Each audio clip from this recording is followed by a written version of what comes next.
Welcome to Women Disrupting Tech. My name is Dirk Jan Hupkes, and on this podcast I give the women who work in tech the platform they need to inspire and empower each other.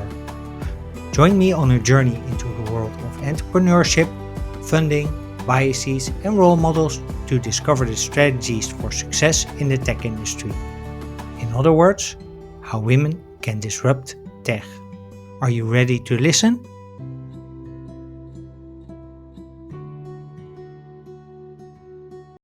Hey, welcome back to Women Disrupting Tech, and thank you for tuning in to episode 135. This week, I sit down with Valerie Hirschhauser to explore why the startup playbook so often leads to burnout and what it really takes to build a business that is sustainable without sacrificing your well-being along the way. After founding Frank About Tea, Valerie experienced firsthand how hustle culture can slowly pull founders away from their values, creativity, and sense of self. That experience led her to sell the company and start 1 Million Women, a leadership platform focused on helping women build bold businesses without burning out. In this episode, Valerie explains why she sees hustle culture as a system glitch and sometimes even as a trauma response. We talk about how profit and purpose can reinforce each other, why intuition deserves a place alongside data in startup boardrooms, and how founders can start designing their days around their energy instead of constant availability. And we dive into funding. Valerie shares why investors should fit your business and your values, and why venture capital is not always the right answer. So when you're ready to move beyond the startup playbook and build without burnout, please welcome to Women Disrupting Tech, Valerie Hirschhauser. Hey, Valerie Hirschhauser. Hi. Good. Hi, good to have you on Women Disrupting Tech. Welcome. Good to be Question I always want to start with is to get some background on you as a person. So here. please tell us a bit about who Valerie Hirschhauser is. I guess I don't want to just go down my biography, but I suppose I think a nice anecdote is where I am now in my life and what it looked like before is yesterday, for example, I was at the spa with my mom, middle of the day, a weekday, and we bumped into a friend of my mom's. Mhm, And he looked at me and he asked me, "Don't you have to work?" And I remember just smiling at him and I said, well, I'm completely flexible. If I want to go to spa with mom, I can do that. And I wasn't saying that to boast, to be boasting. It was more like a reminder, I think, to myself of how different my life is now. So what I can say is that these days I really prioritize well-being and resting over just adding more hours to my workday. I live a much smaller, slower life in Portugal now, no longer mhm, in the Netherlands.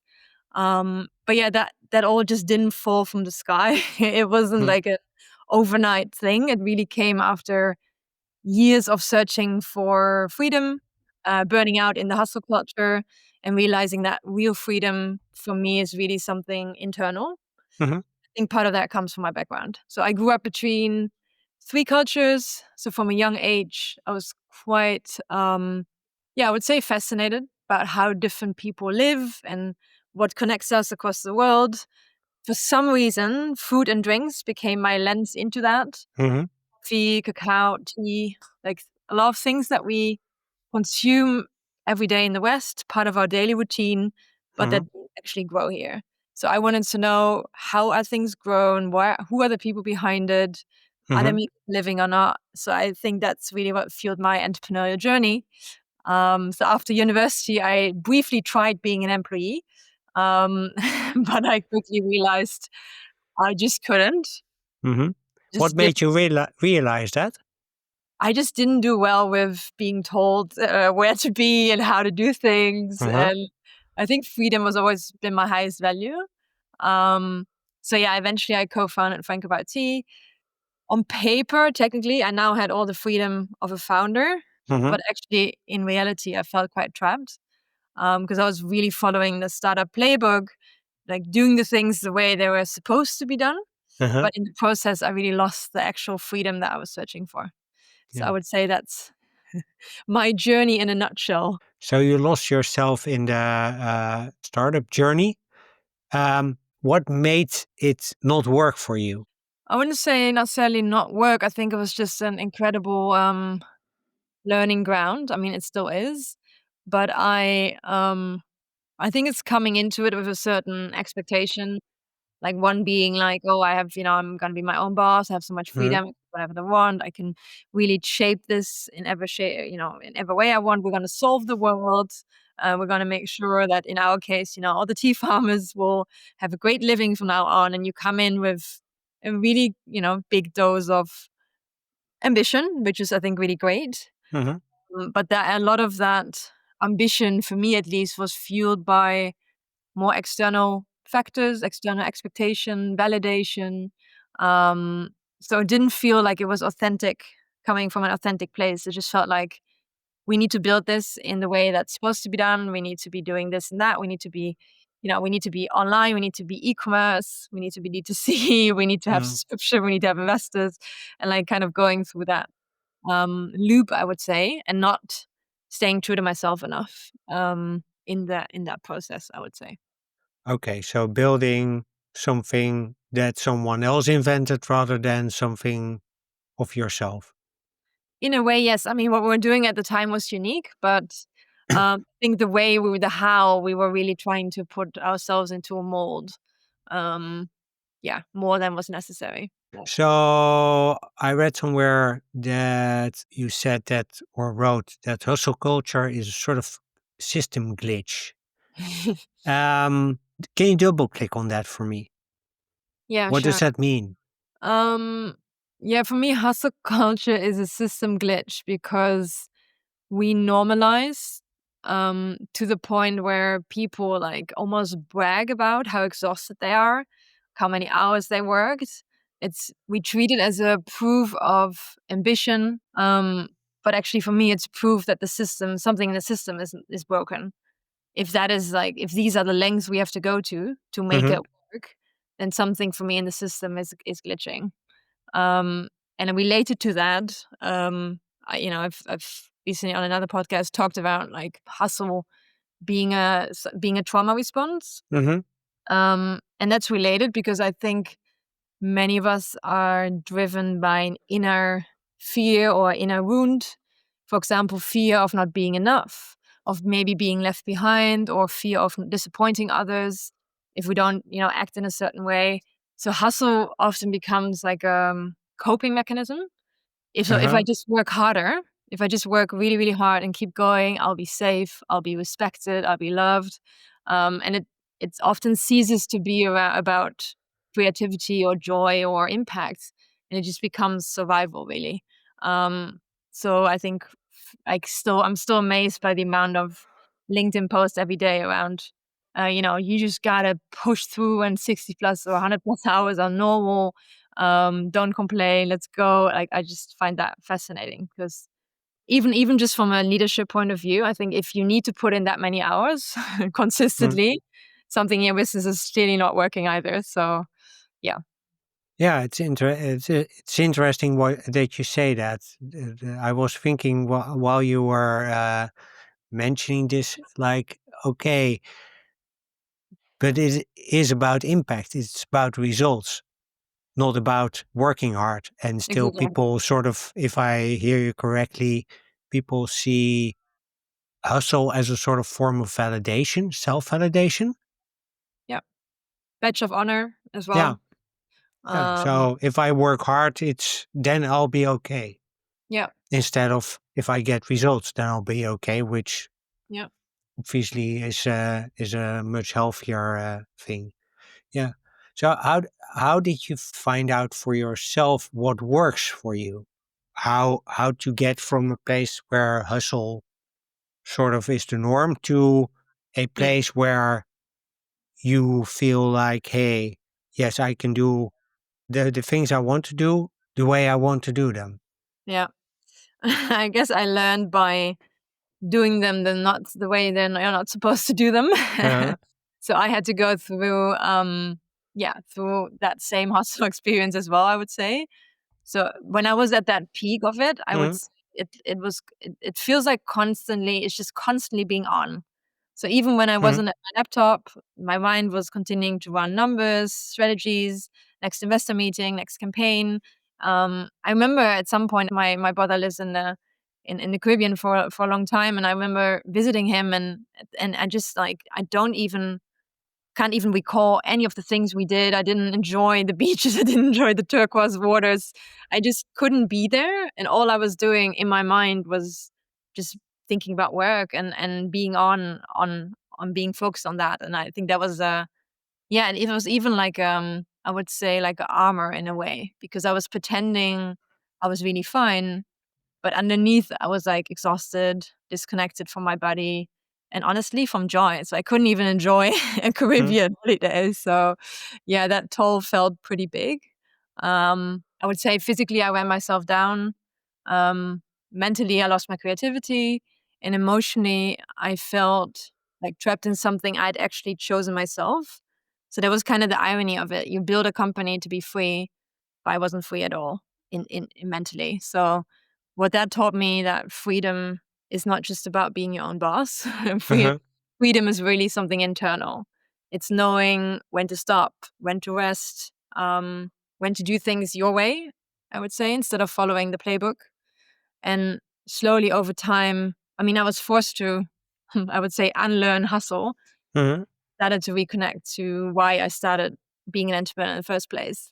Which in that case was curiosity, it was creativity, and behind the people behind the products, and how do we, change consumers' lives for the better. But it was a it was a rough journey. Yeah, I can imagine, especially if it ends in burnout rather than in success. I'm just thinking. Um, I mean, the thing is, I think a lot of the so often we hear burnout, we see burnout, and it's like people that just take off time from work and yeah, they're just like kind of seen as okay, they are burned out, they can't do anything anymore, that everything stops. The uh-huh. thing is, I would say I was in a burnout, but I continued to continue to work. So that made it, in hindsight, even worse. But it went on for years. So no one outside, you couldn't see it. Like it wasn't visible to the outside world. So technically, like the success was like affected in the external sense, but I myself was paying the price for it. Yeah. Mm. So, what, out of curiosity, what happened to the company? The company we raised two investment rounds, and we grew it to a certain stage where, I mean, my co-founder and I really came at it from a more impact angle, and at a Mhm. certain point we got to the barrier of like it just needed a bigger commercial base. So yeah, after I think 1 year after the last round, which was the point where I had to make a decision because I just felt I couldn't do it anymore. I Mhm. still remember stepping to the investor and I told them I can't do this anymore, which was like a huge step of vulnerability for me. And then we all agreed that we would look for an early buyer. And yeah, we managed to find a really nice tea company that ended up buying it 2 years ago. And so the brand is still out there, still thriving. They actually launched a whole new line yesterday, and it's gonna be all over Schiphol. So yeah, quite proud. Okay. It's still being alive, but it's no longer owned by us or no longer led by us. Okay. Do Yeah. you still have any involvement though? Or No, is it just. no, only because the money from the sale went into a separate foundation. Uh-huh. Um, I'm one of the directors of the foundation, so we invest in tea projects, things like that, because there wasn't, I would say, enough money to buy out every investor. So then, us, one and our biggest investor and us founders, we decided it would be better to close the circle and put it into a foundation, which is what we ended up doing. But it's also a very good way to continue the impact Oh, through 100%. through that foundation, I think. No, 100%. I mean, I always believe the impact needs to be in the core business model, but Uh, I think the foundation definitely helps to continue to support projects on the side and to make sure that, yeah, enough money is going into the communities. okay. Yeah. I want to switch gears a bit because you do also, besides the other work, which we'll get to in a bit, you do a little bit or a lot actually of mentoring work for startups. So, linking back to the hustle culture, What do you see as common struggles for other female founders that you Mhm. talk to and coach and mentor? Yeah. I would say there's a few common themes. And one of them is carrying carrying everything themselves. So really struggling to let go and to trust the team, trust the co-founder, trust someone else Hmm. to handle it um in a satisfactory way. So it's really that feeling of carrying everything themselves constantly. Hmm. Um Also there's of course a issue around in the impact space specifically around balancing your purpose with the pressure of profitability. Hmm. That I mean, we can get to that later, but there's always a fine line there, and it's not always easy, especially if No. the purpose is not fully integrated into the business model. Um, and I would say, like a lot of female founders that I work with, they also deal with invisible barriers. So there's some, lack of access to certain networks, certain capital, or even just role models. Hmm.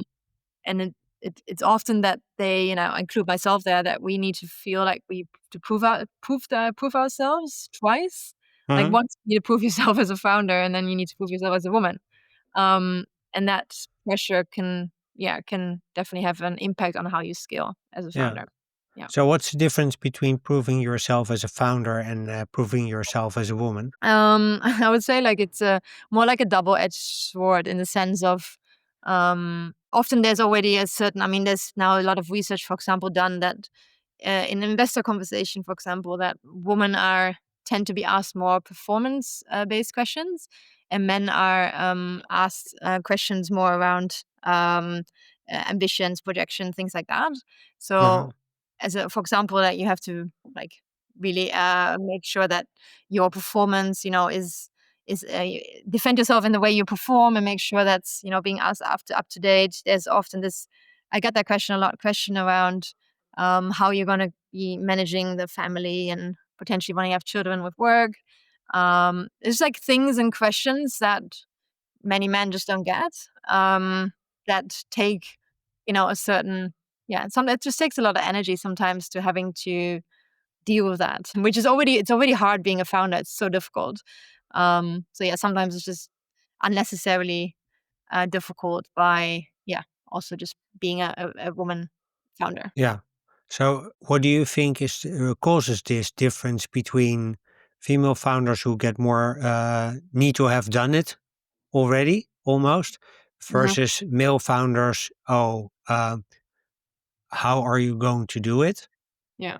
So much more forward looking, much more indeed the projection part, and we trust that you have the capabilities, but we want you to tell us how. Why is that, in your view? What is your experience with that? Well, I mean, it's always a combination. I don't want to blame it just on the system. I think women Mm, have a role to play in that as well. I mean, I always wonder, in a way, we're asking many women to learn the language around, for example, then the investment world or startup world that often comes from was invented or thought about by men, and we kind of ask them to take on that language and um, become fluent in it, and it's a way to move in the ecosystem, right? That makes it just easier. hmm. um, it's a certain vocabulary, it's a certain attitude, a certain energy. Now I sometimes wonder like why is it the woman that have to learn it, but I have to adjust, but I think that is the way it is. So part of that is, I think, on the woman to be able to do that. Can we um, change that though? That yeah, I that think it's up to a woman to learn it instead of the system changing. Because um, personally, I think it needs to come from both sides. Yes, there are certain rules of the game that just work the way they do, or that yeah. we cannot change in the short run. Let me put it that way. But there's Yes. also a bit of change that can come from the investor side, for Oh, instance. 100%. I think it starts by questioning your own bias. Are you backing what looks familiar, or are you backing what has true potential, for example? And it's around, I think, and part of that is also just timelines. I think Hmm. that's more impact related. Like impact businesses take longer to scale usually. So investors need to make sure that the timelines are adjusted to that as well. Um, Hmm. Yeah, I think just it's not just capital, it's really around the introductions, and we're taking a more of an active role, perhaps, Hmm. in making these introductions that the old boys clubs already have, that's, has access that women haven't had in the past. So how do we make sure that we are pulling each other into the right rooms, and that's something that it's also done on the woman's side. And how do we make sure that we're not like? And I think it's funny enough. I think often the the biggest resistance comes from other women. I mean, we have this word in Dutch, right? A krabbenmand, Yeah. meaning, if one woman tries to get up, we try to pull each other down or pull her down, which I think is still happening to some extent. It's changing, but I still see it happening. But yeah, I think overall it's around supporting each other, making sure we put each other bring someone into the right room. It's around investors really looking at their own bias. It's about more female investors entering the space, which is happening. So that's great. And I think it is also in a way just, it's also a matter of, in a way, of course, we always talk about confidence. And I think that is important. It is important the energy you bring. And, sometimes, some say like we should, women tend to not like promise huge hockey stick growth and are just more realistic, Mhm. which in the end works out. But then, it makes it sometimes harder to raise funding. So I guess the question is also, But do we isn't com- that part of the system that expects the hockey stick because they're exactly. only looking for Yeah. those unicorns instead of looking for a balanced, well, to the extent you can have a balanced portfolio in a high risk environment, but at least to have maybe have a portfolio composition where you have indeed one or two unicorn candidates, but also let's say two or three companies that can 10x your return or maybe 3 or 4x your return to have at least a basis. Yeah. No, agreed. I mean, I think we're then mostly talking about the VC space, Yeah. venture capital, but I do think there's also often overlooked a lot of the family offices. Angel investors are getting like writing more and more bigger tickets. So I think it's also just as a woman to really also seek out that connection with an investor. Hmm. And it's not about, maybe signing the fanciest VC fund, but it's more around, do you have the right match to be on this adventure with you? And I think again that comes down to not always following the playbook and going for what's most respected, but going for what works for you. And that can look different for everyone. And I think for women in particular, it needs also certain type of flexibility, just around scheduling, around childcare, things like that. And just as much for the man, like it's a play of, um, I would say moving with the demands, of moving with the tides of a certain season and being able and investors understanding that one season can look different than another season. And it's just in the end, it's about the long term game, and it's about what actually works. It doesn't have to go in the way that yeah, we expect things to go, let's say. Yeah. Yeah, If that and makes especially in the impact phase, that you would expect investors to be that way, to look at it that way? Question mark. Yeah, you would. I mean, very much just depends again on the investors. I think in the impact space, there's no if you're not a fast growing tech company, in many ways VC doesn't make sense. Uh, yeah, so unless you are, a tech solution or maybe some like uh, uh, a product that needs a lot of R&D and a lot of pre-investment, then sure. But other than that, I think I just see a lot of founders, especially a lot of women, still seeking the wrong type of investment for the phase they're in, for the type of business they're having. Is that also the biggest mistake that female founders make? That they are looking for the wrong type of capital? To some extent, yes. I'm not sure if it's the biggest mistake, but I think it's definitely a way to waste a lot of time on the wrong things. Yeah, Okay. So how does coming back to hustle culture, yeah. working hard? Because if you do attract external capital, it sort of also fuels the call it sense of responsibility. It triggers a bit that you have to work hard then to validate that you are worthy of the money. How else does that also play into how female founders struggle? Or does that particularly affect how female founders? I Uh, mean, I think generally, of course. I mean, I don't want to. I mean, we all know as founders, it is hard work. It yeah. always is. But I think Hmm. there's a difference between There's a difference between working hard because you believe that you're only worthy if you sacrifice everything. Mhm. For women, that might mean putting off having children, for example, or Mhm. things like that. So instead of building a business that sustains the founder as well, we burn out trying to show that we can keep up with everything, and then it starts compounding because society in a way also expects women now to do it all and to have it all, and we want to have it all. And I Yeah. think you can, but just not at the same time. And yeah, I mean, the reality is when you probably raise funding, that will probably be a time where, more work and focus is required.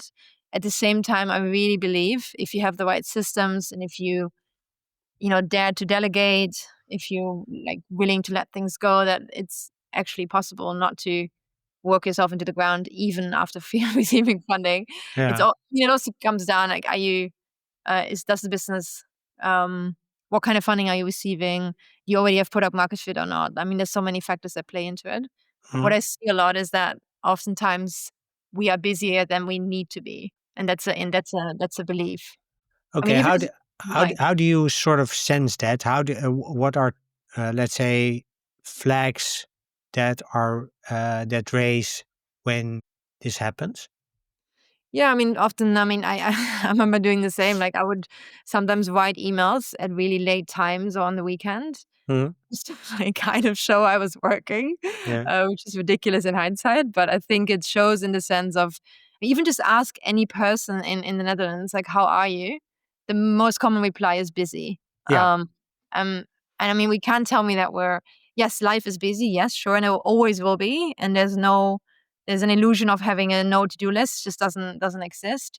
So it's really around being conscious of taking time when it's needed. So I think it ties into being connected to your body. I mean, that's just the key of it. If you're not connected, then you don't know what you actually need. So then you just kind of keep going without being conscious of what you're doing. So it's a way to yeah, it's a way of checking in with yourself. Mhm. And you can often tell if people are not doing that because it's just um, yeah, they just don't even understand like where, for example, how the energy moves. They don't understand like when do I need to go like a bit faster and when can I slow down? Like what season are we in? Mhm. How's the business performing? What's the team dealing with right now? Can I actually offload more to them? Yes or no? So there's all these factors that play into it, but then most people are just constantly busy. And I think then you're not checking in with yourself. You're not really being realistic about what's really needed. And it's a lot of busy work, right? It's a lot of Yeah. busy work out there. Yeah. Yeah. So how do you shift then? How do you tune in to yourself? I mean, I know I meditate, Yeah. for instance. Probably that's Yeah. one way, but are there other ways also? Maybe also to check in on the seasons that you mentioned, because Mhm. each company and each founder goes through seasons. Yeah. Maybe talk us through what that means, how you find out, how checking in with yourself and delegating, how that all plays together in managing yourself through those seasons. Yeah. I mean, I always talk around energy management, Mhm. and it's not available for everyone. But what it means is that you optimize your schedule or your work for time. Mhm. I mean, time management, sorry, means you optimize for time. So you Yeah. have your schedule and people put meetings in, you schedule meetings and you're like, okay, I'm working in these hours. Let me pile up the calendar. These are the times that I work, Mhm. what happens in your life, whatever season you're in. Um, but then energy management optimizes for energy levels. Mhm. So it's more around following your natural energy rhythm Mhm. of a predetermined schedule. What that means in practice for women, for example, really easy way to start is with being aware of your cycle. We all go through a hormonal cycle every month. Even in perimenopause, menopause, there's still hormonal changes. So how can we first of all be aware of what's Mhm. going on in our bodies, what's going on around us, and second of all, yeah, what does that mean for the type of work we'll be doing in certain times of the month? So as an example, I mean, ovulation for a woman is an amazing time to be out there pitching investors, doing sales, going conferences, giving speeches. Amazing. I mean, we can do literally anything. We're like superwoman in that week. Mhm. In another week, in the week before menstruation, for example, there's no point doing that. It just makes a lot more sense to focus on more details on certain projects, wrap things up, make sure that the details are taken care of, and it's just a very different way to spend your time. And it's not always possible, and it's Mhm. not available for everyone, of course, because there's reality of children, just daily life things that happen. But it's a first step. So I think the key is just being more tuned into your body. And meditation is a great tool. Breathwork is a great tool. There's many, many great tools. The problem is not the lack of tools. The problem is feeling like you're worthy enough to actually spend time on that. I think that's the main problem. It's like people don't actually. There's a lot of resting with feeling guilty for taking time off, right? For Yeah. resting. I think as long as we have that guilt fueling us, there's a lack of, yeah, I would say there's a lack of self-worth and feeling that you really deserve to be energized, to be fueled, and to go through the day with, full of creativity and joy, and you don't have to constantly feel like you're at the edge and completely drained. Okay. Um, So how do we start to feel worthy then? Because it's a bit, yeah, it's a bit of a mindset game. But here's why I'm coming to that. I've done uh, quite a bit of coaching, mhm, undergone quite a bit of coaching, and one of the things I took away is that the only way I can succeed if I can create circumstances that make me succeed. Now yeah, I'm a man. mhm, So my hormonal cycle is nowhere near as complicated as a woman's cycle. It's like there are ups and downs in the testosterone, I think, but that's a 24-hour yeah, cycle and it's pretty yeah, equal throughout the month. yeah. But how do we get to a place where women A understand that part and B then also understand that they're worthy of really following that cycle? Because it's them, it's their life, it's not gonna change. Yeah, I mean, it's the inner work, right? I mean, Uh, I think entrepreneurship generally is a huge mirror to ourselves, to our inner world. yeah. You get confronted with yourself pretty quickly, and then you have a choice. You either do something with it, and that can be in the form of coaching or, getting other support, mentoring, investing in coaching and training for your team, for yourself. It's You need to do something. I mean, if you don't, like, change anything, then there's no results not gonna change either. So, I mean, we can't expect a different outcome with the same input. So, Yeah. um, it starts with a choice, to want to do it differently, to not be consumed by the system and societal expectations and things, but to choose to have some agency in it. Mhm. Um, and once Is you've that a choice? Agency? we're getting quite philosophical, I No, guess. no, no, but I'm genuinely interested. I think, okay, I'm referring to a certain subset of society that, has, the choice, or that chooses to be founders, for Mhm. example, which some can argue is a privilege, that, tend to be well educated and have, live in the Western environment. So I would say that in that context, Mhm. our basic needs in the Maslow hierarchy of needs are satisfied. Mhm. So I think once that's the case, then yeah, it becomes a choice to, want to move beyond the status quo and take some agency of your own life. Yeah, yeah, I think Yeah. it's a choice. Yeah, I'm just wondering if it's just related to indeed meeting the basic needs of Maslow, or if it's also a way out. It's it like the brain can you can tell the brain pretty much everything Yeah. you want because it will believe everything you Mhm. say. Mhm. But So then that that requires being aware of thoughts and understanding that you have also agency in that. yeah. Yeah, Um, okay, true. Yeah, and for yeah, I don't know if it requires higher education, but Not necessarily, but it requires awareness. yeah. All I'm saying is that, in some circumstances, you're just trying to survive. You're just trying to get food on the table, Yeah.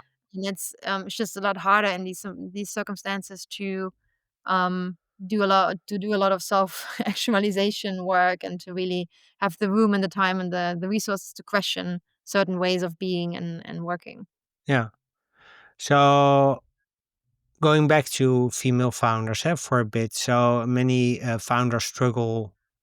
I think you also said that at the beginning, struggle to balance purpose or impact with profitability. Especially, I think this is in the impact space. This plays a huge role. So, Yeah. can I actually be make a profit? Am I allowed to make a profit if I'm in impact? How do you help them achieve both? I How mean, do you get that imbalance? So yes, you can do this both. First of all, one just need to see that purpose and profitability don't have to be opposites, that they can actually reinforce each other if you Mm, structure things right. And I think one of the first steps in that is clarity. So what's the most important non-negotiable of your mission? mm, What are things that are just nice to have?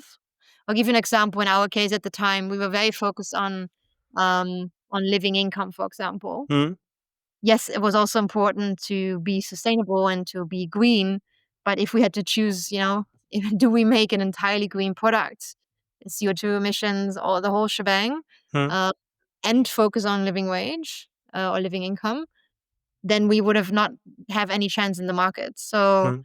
it's around like what's understanding also what's your core mission, your core non-negotiable in that. Yeah.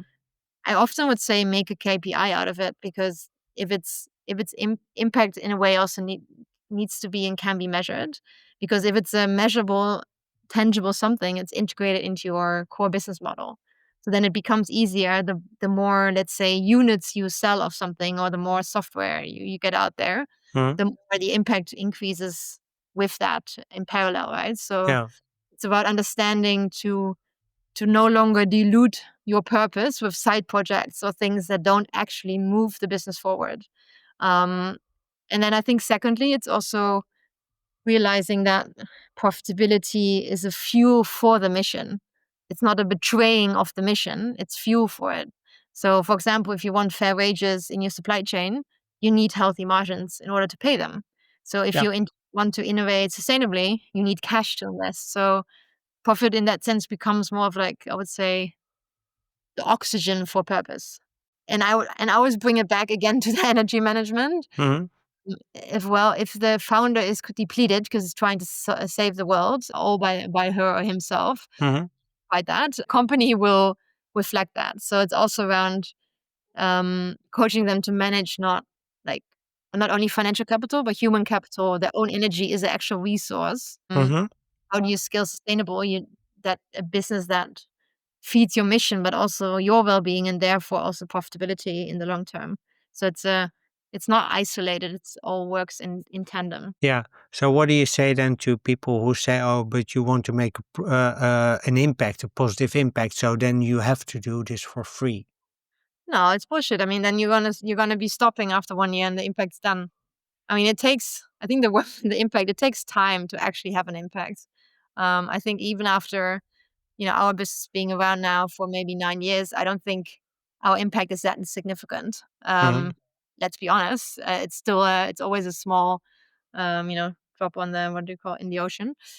So I think by doing things for free, or it's just you're just setting yourself up for failure, and therefore you're never going to create any impact in the first place. no. It's in the system. We live in a capitalist system, and as the young me tried to fight the system for a long time, and then eventually you just have to accept this the system we're in. Yes, we can change things, but in the baseline, we're operating in a monetary system. So Yeah. yeah, need to play the game. So how can founders make, let's say, small shifts uh, to both scale successfully and profitably, and at the same time avoid the hustle or Yeah, having to hustle too hard?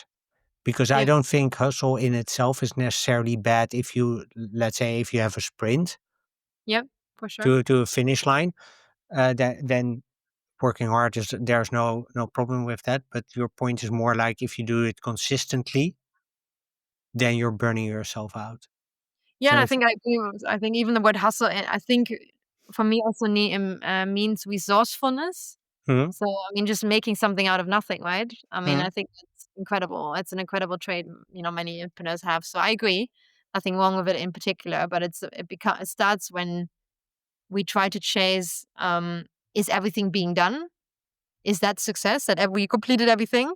Mhm. Or is it about, did I actually move the needle on what Mhm. matters today, right? Is that actually what I've been focused on? Yeah. Um, I mean, I was in that trap too. Like, literally, all the founders, that's usually why they come to me. I can look at their calendar and like more than half of that can go immediately because it's just margin busy work. It's not actually moving the needle. And that might require having a shitty website for a while, or it might require, yeah, sacrificing other parts of the business. But it's really understanding, what does that success look like every day. Yeah. It's not about having an empty to-do list. That's just impossible. Yeah, and I think as well, much as important is just to really protect some space for yourself. Mhm. I always say, like, block at least one morning or maybe even 2 hours a week where there's no meetings, no laptop. You're just breathing, thinking, maybe going on a walk. And that's really when, like, the biggest ideas hit. It's really when things integrate, come together, solutions appear. And it's really around Yeah. as well, like, zooming out and looking at, am I still focused on the mission? Are we still locked in, And Yeah. that's impossible to feel or ask yourself that without any space in your calendar. So I True. think these are really important things to do. And Okay. yeah, So there's let's say focus make a list of things that really matter versus things that are quote unquote nice to have. I yeah, usually work with Moscow, so must have, should have, could have, would have, and would yeah, have is are the things that you don't need to be busy with at all. And then yes. the second thing I heard you say is carve out time for yourself to really reflect. Just by the way, is that time for yourself? Is that the time that you can spend in a gym, or is that really idle time, as in not doing anything? Ideally, it's idle time, yeah. Because even in the gym, like, we're still performing, right? We're still focused on a certain outcome and goal and things. So I think it's more around, like, yeah, idleness is it's scary for a lot of people. So I mean, it Uh-huh. doesn't take a whole morning, but go for a walk, go have a coffee with yourself in town, and just yeah, just be there and see what what arises. Yeah, It's where the magic happens. yeah. So how do you briefly going back to the energy management? How do you besides knowing your cycle as a woman, how do you let's say find a good way to manage your energy? Is that a matter of making a list of activities that give you energy versus a list of activities that, well, Yeah. you pretty much hate, so that will cost you energy? Yeah. Is it that simple, or is there something else you need to do? I think it's a great start. Again, I think it's never a problem of not there being enough. There's so many notebooks, there's all these lists and things you can do, Yeah. but that's much easier than actually checking in with your body, tuning in and being like, "Hey, where is my energy at right now? Um, what I have planned for the rest of the day, does that make sense? Is there anything I can do? Is there maybe, a way can I take a few minutes, even if it's just 2, 3 minutes, go outside, sit in the sun, do a bit of breath work." So I think lists are definitely great and it's good for awareness, Hmm. but it really comes down to consistently throughout the day checking in with your state of being. And that's a physical check-in. Maybe feet on the ground and really just feel yourself for a few seconds, and yeah, you will get a better understanding of where you're at. Yeah. And then do you And also mean, do you also take, let's say, notes about, just to capture also how progress?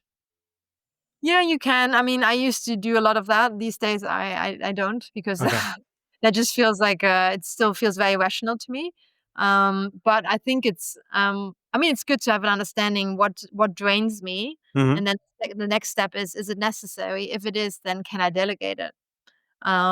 So yes, and I think a list and is a great start for sure. And there's all these energy trackers, even in just like Evernote or Notion, have all these templates where you can just keep track of things. So yeah, I think those are great things to do, especially for the more data driven people out there. Um, and I mean, I right now my life is so flexible and open that it's much easier for me to be able to work around my energy than it was like being, in the midst of building the business. So it Yeah. also depends of where you are in your life. But yeah, I think understanding what energizes you and what drains you is an incredible start. Yeah. Yeah. Okay. So, what role does location play? And reason I'm asking is you're in Portugal, and Um, you mentioned at the beginning that life is slower there. Yeah. I mean, let me be clear though. I think you can go to the most remote tropical island and you'd still take yourself with you, right? Huh? So it's not like location is magically going to fix everything. Okay. For me, however, what I realized living in Netherlands, that nature is number one for me. It's just the number one place where I feel connected, where I feel home, where I energize. And I was always having to take the car into nature. I mean, the nature's not very rough necessarily in the Netherlands either. So I was always like going into nature briefly. And Hmm. I just wanted to be part of nature more on a more consistent basis. And yeah, that for me was the main reason that it became Portugal. I have some family living here as well. So it's just location certainly helps. I'm surrounded by retired gray people most Hmm. of the time. Pace is just a lot slower. People take time for lunch. I mean, just last Tuesday, I was briefly getting some dinner and there were bottles of wine on the table, 10 p.m. Tuesday, very normal. It's just, yeah, part of that is location, sure. But I think I could just as be as busy here if I wanted to because there's no more I have a home office now, so there's no Yeah. more border, right, between home and work. So technically, I could sit behind my laptop all day long even and not have any time wasted in traffic, not have any time spent on other things. So I could keep myself busy if I wanted to. Um, Yeah. Me was around understanding what's the one thing I need to feel good, to feel connected, to feel joy, to feel creative. Hmm. What do I need for my own personal definition of success? Hmm. And for me, that was nature. Yeah. Okay. And then you don't need to keep yourself busy anymore. No, because I right now I'm looking at the ocean and the sun is Yeah. shining. Like, when are we done? I'm gonna take out my paddleboard and like Okay. So, okay, then I'm not going to keep you a lot longer because, no, yeah, I'm joking. But that's no, of a course, it's easier to slow down, I have to admit, yes. yeah. No, no, no. But that's what I figured you'd say. That if the whole environment around you is slow, it makes it easier to slow down yourself and not to make yourself busy No, at all true. cost. Yeah. And I mean, there's always sacrifices to it as well, right? I mean, you have to self-motivate a lot more because people around you are not necessarily having, huge ambitions or big dreams, and needs to come from inside. Um, it's less exposure around you. I mean, I do go into the capital Lisbon regularly if I need my entrepreneur fix, but it becomes more of a choice, not instead of being in it the whole time. But I mean, I know some people that couldn't do the life I'm living. It's more, it's in a way more solitary, even though I feel a lot less alone. But it's just a different life, and it's not for everyone. No, but it sounds good to me at least. So Yes, I love it too. yeah. So you're also doing leadership training and also for the mentoring work. And I read on your website that you're working with subsidies. So this is Yeah. like a going back to funding for a brief stint. This is like one of the parts of entrepreneurship that is it really explored at all nowadays? Yeah, I mean, more and more, but I think subsidies have this image of feeling very bureaucratic, Yeah. very intimidating, and very time consuming. And yes, they are to some extent. There's no such thing as free money anymore. Mm, Um, and I think many founders think they don't have the bandwidth. And in our case particular, we in the leadership work we are offering, we could see that it just didn't always first of all, it's not always a priority, even though I really believe it should be. yeah. And there's a lot of stress over budgets, right? So we were like, okay, then can we tap into existing subsidies to take away the budget stress? And I really think that leadership work and development shouldn't be a luxury. It should be a necessity. So Mm, we decided, let us, look into the subsidies available and make it more accessible. And by simplifying the process, we offer the completely done for you support. And we just show also people that money is actually out there to support you. You just need to know how to access it. So yeah, that's one of the solution we found to make sure that more people are actually prioritizing leadership work. Yeah, but then also to help people. Of course, I mean, I think the work is so powerful. Yeah, I mean, the subsidy is the vehicle, right? yeah. It's just a way to make it possible, but it's the real works, is in the actual leadership work. So I don't facilitate myself. We have a group of really experienced facilitators and strategists. So it's more around I facilitate the access to funding around it. Yeah. Ah, okay. So you deal with the bureaucracy, so to say. Ah, It's the okay. German in me that goes really well on it. So Yeah, yeah, okay, okay. Well, well, at least then it's done gründlich. yes, very Yeah, gründlich. okay. Hey, I want to move towards slowly towards the end. I read that you believe that the future belongs to women who lead with heart and strength. So, what then, given that, what does leadership look like in, let's say, 10 years from now? If we have more women who actually do that leadership that way. Yeah. Um, I think it's not about just having more women. It's about having women that, can lead from the heart and from their strength. So what I mean by that, I really imagine 10 years from now that the boardrooms, um, intuition is just as much valued as much as data, for example, in the boardroom. So it's not just about the data. It's about what are we as individuals in this room right now? What does our intuition say? Are we actually get excited about? So it's around intuition be playing a more important role. Um, it's around decisions that balance profitability with planetary and human well-being. Hmm? And I think it's a space where women don't have to toughen up to be taken seriously, but they can actually lead with their truth, with empathy, creativity, with resilience. I mean, I think Jacinda Ardern the ex-prime minister of New Zealand, is a great example of that. Hmm. Um, I loved her book and a podcast where it's really around like empathy was her number one principle in leadership, and I think that's a way, way to move forward. And I think strength will mean like leading from strength means that you're grounded in values, and leading from the heart means that you are daring to build differently. You're not just squeezing into an old mold, but you're daring to make different choices. Yeah. And in 10 years from now, I hope that these are things that have become very commonplace in the boardroom and beyond. Yes. So why do we then, you think, we rely heavily on data? Are we afraid of that intuition part? Yeah, I mean, the data is safe, right? In some extent, you can always blame it on the data afterwards. It's it's I would say more accepted and accessible to some people, but data never tells the full story. I've seen too many examples of businesses founders making very irrational choices that lead to exceptional outcomes, and data would not have gotten in there.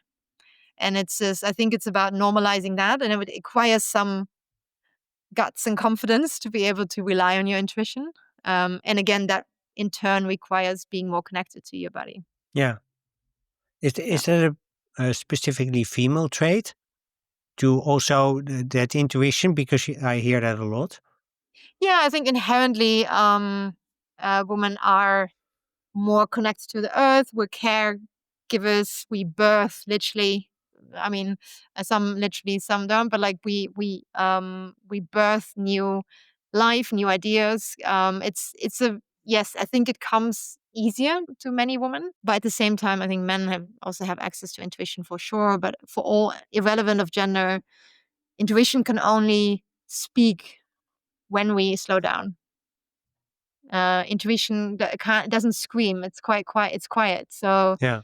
don't allow any quiet in your life, then intuition is probably not going to be heard. So yeah, it's it all starts from the inside out again. Sounds like a beautiful place to move to my last two questions.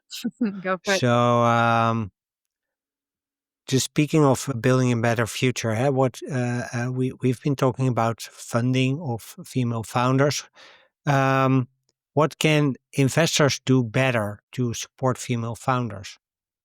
Yeah. Also, to I was not going to use the word protect, but I'm because I'm lost for words. I'm going to use it anyway to protect them from hustling too hard. Um, I think it's trust. Again, it's trust. It means if you as a I mean, it's you work as a team, right? Investors, founders, and it's around like setting a vision that Mhm, everyone agrees on, mhm, and then letting go, right? And then trusting that, with the right type of interventions and things that things will work out. And that it's not about the founder being constantly on and working and sending you emails at midnight, but it's around like, is the founder still tapped into the mission, whatever that looks like? Is the founder still energized? Is still able to make good decisions because the founder feels, feels well resourced.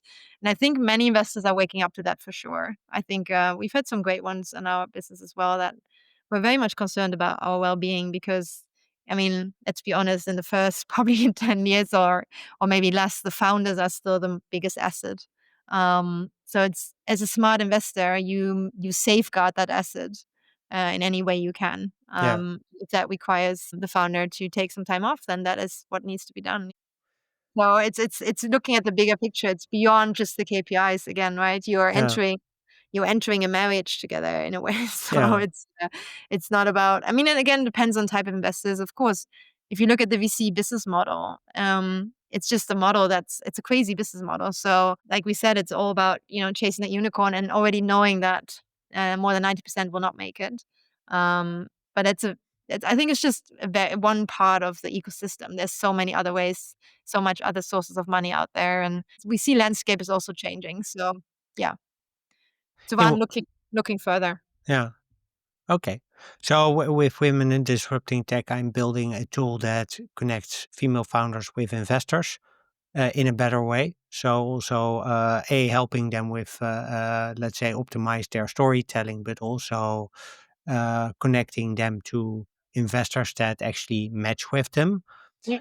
Um, from your perspective, what is an important ingredient to make that work for female founders, particularly? I mean, I would say it's two things: it's data and it's design Hmm? of the tool. So, I mean, logically speaking, if you train AI on biased historical data, then we're just reproducing the same patterns. Yeah. I think it's about needing diverse input Hmm. from women founders themselves. Hmm. What do they value in investors? What kind of support do they actually need? And I think then it's also about the design of the tool. So is there enough transparency? Like why, for example, I can imagine why are certain matches or recommendations made, for example. Hmm. I think it's that combination of getting input from the actual stakeholders, Yeah. uh, and also being, having a transparent, open system that, um, yeah, that shows what's going on behind it. Yeah. And It's sort of also explaining then the recommendations that yeah. it comes up with. Okay. Yeah, of course, and, yeah, I think that's a great one. I think I see a lot of, I mean, there's these tools now that you can select on, founders that are interested in, investing into female, ownership and leadership, but I think a lot of these tools are still a bit short-sighted because then you are just filtering on the gender, you're not filtering um, on, like, other things that matter. I mean, in essence, it shouldn't matter that you're a woman. Mhm. It does still, but it's about, like, looking beyond the gender, right? And it's Yeah. taking away these biases. I think sometimes we have to be careful, and I mean, we're doing this with our One Man Woman platform as well, but to be careful not to emphasize the woman-only approach too much either. I think it's in that balance. Okay. So why shouldn't we overemphasize? Let me tell you where I'm coming from. Yeah. So I think there's this pendulum that is swinging left and right, and right now it's really on let's say the right side of the spectrum where male domination, etc. So I want to get it to the left side a bit. So for that to happen, I have to start pulling really on the let's say almost ultra left side of the spectrum. Is that so? So that's why I was thinking like let's first start with the women, and then indeed in the end, I think the tool should benefit both men and women. Don't get me wrong. No, I'm not saying I think because the barriers that are there that women there's needs to be more support. I think that's great. Mhm. Nothing wrong with that. I mean more when it comes more about like matching investors just with a woman because she's a woman versus matching investor because there's a DNA fit, right? Or there's a like that investor actually believes in the vision, the idea, and I think it's going beyond the gender. That's what I'm trying to Yeah. say. Oh yeah. Oh yeah. But I agree with your point that at this point we just need to dismantle the way things are done now, and that requires maybe more of a um, I would say maybe extreme swing of the pendulum than to actually somewhere end up somewhere in the middle. And that's where ultimately we need to end up, I think. Valerie Hirschhauser, thank you very much. Good pronunciation. Thank Yeah, you. thanks very much for an amazing conversation. Where can listeners find out more about you and about the programs that you offer and how to apply for subsidies, etc.? I would say the best place is LinkedIn. Valerie Hirschhauser, my name. I share pretty openly about leadership and scaling impact businesses, things like that. And 1 Million Women, that's 1millionwoman.com, is where we support founders and of all genders actually with leadership training, with coaching, with funding tools like subsidies, and make sure that everyone's getting the leadership support that they deserve. Yeah. Wonderful. And we'll include those links in the show notes. Right. Thank you, So Dick. Valerie Hirschhauser, thank you very much for an amazing conversation.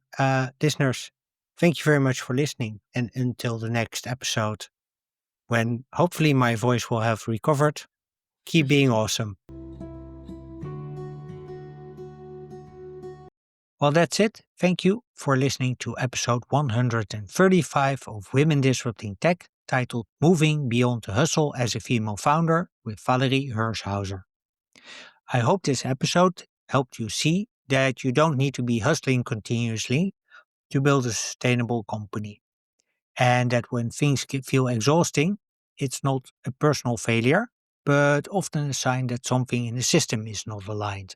One of the moments that made me pause was Valerie's take on intuition as a legitimate asset in the boardroom, especially in environments where data is treated as the only safe input, which made me wonder, which moment stood out to you? Was it the idea of hustle as a system glitch, the shift from time management to energy management, or the question of what kind of investors actually fit your business and values? Let me know your thoughts in the comments on Spotify, Apple Podcasts, or YouTube. If you want to connect with Valerie or learn more about her work with 1 million women, you can find all the relevant links in the show notes. And as usual, you can find the show notes at womendisruptingtech.blog via the link in the caption. If you found this episode useful, I have a question for you.